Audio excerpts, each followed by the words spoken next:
अस्सलाम वालेकुम। Reactions of alkyne, इस टॉपिक को आज हमने डिस्कस करना है। बेसिकली अगर देखे जाए ना, अल्कीन के 4 रिएक्शन है। पहला है हमारे पास हाइड्रोजनेशन, इसके बाद सेकंड नंबर है हेलोजिनेशन, थर्ड नंबर पे हमारे पास मौजूद है एडिशन ऑफ हाइड्रोजन हैलाइड या हाइड्रो हेलोजिनेशन भी कह सकते हैं इसको, और लास्ट वाला जी ऑक्सीडेशन विद KMnO4। ये 4 रिएक्शन हमने अल्कीन के डिस्कस करने हैं। सबसे पहला रिएक्शन है हाइड्रोजनेशन। हाइड्रोजनेशन को बेसिकली हमने पहले पढ़ लिया है, सही है। तो हाइड्रोजनेशन अगर देखे जाए ना, हमारे पास एडिशन ऑफ हाइड्रोजन को नाम दे रहे होते हैं। एडिशन ऑफ हाइड्रोजन, हाइड्रोजन की एडिशन को हम क्या नाम दे रहे होते हैं? Is called hydrogenation. इसको क्या नाम दोगे? हाइड्रोजनेशन का नाम दे रहे होते हैं। अब सिंपल सी डेफिनेशन करो, इसके बाद सेकंड नंबर में हमारे पास आ जाती है कंडीशन। अगर मैं कंडीशन की बात करता हूं तो ये कंडीशन भी आपने याद की हुई है। निकल को यूज करते हैं एज ए कैटालिस्ट, और इसके बाद टेम्परेचर आपने 200 से लेकर 300 डिग्री सेंटीग्रेड तक देना होता है, सही है। निकल के अलावा और भी कैटालिस्ट इस्तेमाल कर सकते हैं। Nickel, platinum and palladium is used as a catalyst. इसको हम एज अ कैटालिस्ट इस्तेमाल कर रहे हैं, निकल को, प्लाटिनियम को या प्लाडियम को। इन तीनों में से कोई एक कैटालिस्ट इस्तेमाल करना है। याद रखिए, अगर आप ये वाली 2 चीजें इस्तेमाल करते हो, प्लाटिनियम और प्लाडियम, तो आप रूम टेम्परेचर पे सारे का सारा प्रोसेस कर रहे होगे। अगर आप निकल को एज अ कैटालिस्ट इस्तेमाल करते हो तो यहां पे आपको टेम्परेचर कितना होना चाहिए? टेम्परेचर शुड बी यहां पे टेम्परेचर आपका होना चाहिए should be 200 to 300 degree centigrade. 200 से लेकर 300 डिग्री सेंटीग्रेड के दरमियान आपका टेम्परेचर होना चाहिए। यह था हमारे पास कंडीशन के बाद हमारे पास मेन चीज़ आ जाती है रिएक्शंस। रिएक्शन भी हमने किया हुआ है बेसिकली, अगर देखा जाए तो हेडिंग दे दो रिएक्शन। अगर मैं रिएक्शन की बात करूं तो सबसे पहले जो एक सिंपल सा देखो रिएक्शन है किसके, पहले नंबर पे आपने ये चीज़ याद रखनी है, वो चीज़ लेनी है। अब इन सब में मैंने एक चीज़ लाजमी लेनी है, वो है ईथीन, डबल बॉन्ड वाली चीज़।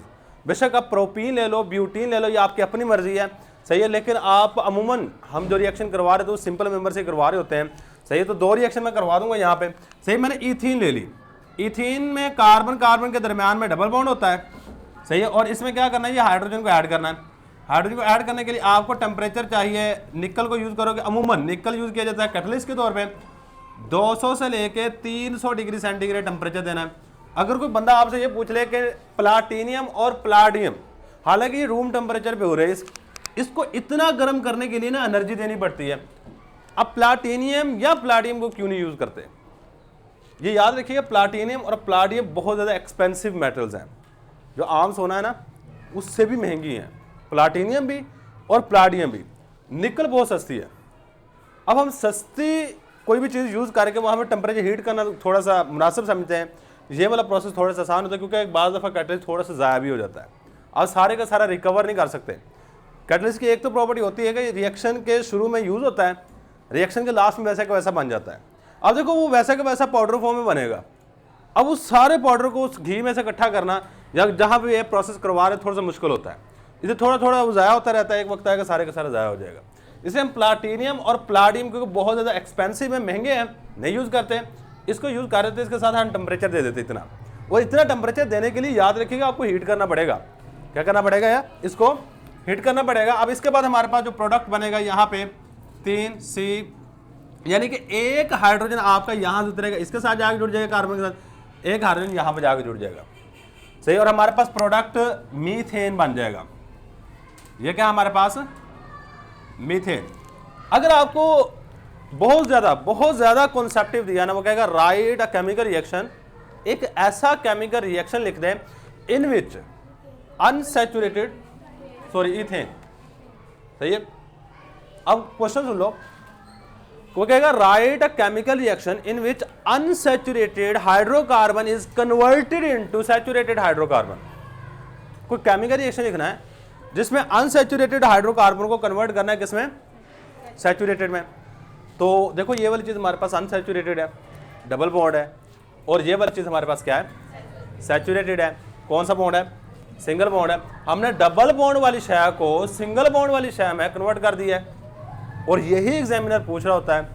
सही, ये मैंने उस वक्त की बात की अगर बहुत ज़्यादा कॉन्सेप्ट, क्योंकि पेपर में थोड़ा बहुत वो कहता है जी आपको घुमा फिरा के क्वेश्चन दिया जा सकता है इस साल। सही है, तो घुमा फिरा के कुछ इस तरीके से क्वेश्चन आएगा ज़्यादा से ज़्यादा। सही, इसके बाद हमारे पास एक और इसके एग्जाम्पल में लिख देता हूँ, बेशक करनी हो कर लीजिएगा, छोड़नी हो छोड़ दीजिएगा। सही, यहाँ पे मैं डबल बॉन्ड लगाऊंगा और ये वाली चीज़ हमारे पास कहलाती है प्रोपीन। क्या कहलाती है? प्रोपीन। इसमें मैंने हाइड्रोजन को ऐड करना है, किसकी मौजूदगी में? निकल की मौजूदगी में हाइड्रोजन को ऐड करूंगा। टेम्परेचर देना है 200 से लेके 300 डिग्री सेंटीग्रेड और हमारे पास जो प्रोडक्ट बनेगा C3। अब यहाँ पे एक बात आपने याद रखनी है, आगे जितने भी केमिकल रिएक्शन पढ़ने हैं ना, जितने भी केमिकल रिएक्शन पढ़ने हैं उसमें ना दो चीज़ें होंगी। कितनी चीज़ें होंगी? दो। अब यहाँ पे देखो दो हाइड्रोजन है, H2 है ना, दो हाइड्रोजन। आपने एक हमेशा जो चीज़ ऐड करनी होती है ना वो डबल बॉन्ड के अक्रॉस कार्बन एटम होते हैं। सही, जो डबल बॉन्ड के अक्रॉस या दोनों तरफ दो कार्बन एटम होंगे, आपने एक हाइड्रोजन को उठाना है, एक कार्बन पे लगाना है, एक हाइड्रोजन को उठाना है, एक कार्बन पे लगाना है, और हमारे पास जो प्रोडक्ट बनेगा उसको आपने आगे लिख देना है। सही है। अब देखो मैंने क्या किया, एक हाइड्रोजन यहाँ पे ऐड करूंगा तो कितने बन जाएंगे? अब पहले एक है, अब यहाँ पे कितने हो जाएंगे? दो। सही है, यहाँ बॉन्ड हो जाएगा सिंगल और यहाँ पे पहले से दो हाइड्रोजन मौजूद है, मैंने एक और ऐड कर दिया तो कितने हो जाएंगे? तीन। और इसका नाम है प्रोपेन। इसका नाम क्या है? प्रोपेन। ये प्रोपीन है और ये क्या हमारे पास? प्रोपेन। सही है था ये हमारे पास रिएक्शन। बच्चे इसकी एप्लीकेशन अगर देखी जाए तो एप्लीकेशंस भी हमने methods of preparation of alkane में अगर बात करें ना, हाइड्रोजनेशन हमने की थी, एप्लीकेशंस हमने वहाँ पे भी देख ली थी। इसको ना ऑयल को घी में कन्वर्ट करने के लिए ये वाला रिएक्शन करवाया जाता है। सही है, oil is converted into ghee. Oil घी में कन्वर्ट कर दिया जाता है by the process of hydrogenation, by the process of hydrogenation. Hydrogenation process से ऑयल को घी में कन्वर्ट कर दिया जाता है, ये बात आपने याद रखनी है।